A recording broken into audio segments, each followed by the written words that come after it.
কয়েকদিন ধরে প্রচন্ড গরম পড়েছে, এত গরম যে সহ্যই করা যাচ্ছে না। তো বিকেলবেলার দিকে হাঁটতে হাঁটতে চলে এসেছি পদ্মা পাড়ে। প্রতিদিন বিকেলবেলা প্রচুর পরিমাণ লোকজন এখানে এসে হাওয়া খায়। খুবই সুন্দর ঠান্ডা হাওয়া। খুবই সুন্দর দুটো সাদা হাঁস জলের উপর মনের সুখে সাঁতার কাটছে তারা। আর এরকম সাদা হাঁস দেখতে আমি ভীষণ ভালোবাসি।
ওই দূরে লম্বা করে দেখা যাচ্ছে ওটা ইটভাটা।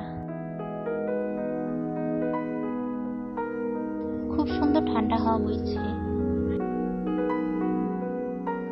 ওগুলো হোগলা গাছ, ওগুলো দিয়ে এক প্রকার চাষ তৈরি করা হয়ে থাকে, আর ওগুলাও তৈরি করা হয়ে থাকে। এখানে এত কচুরিপানায় ভর্তি রয়েছে, যখন ফুল ফোটে দেখতে ভীষণ ভালো লাগে।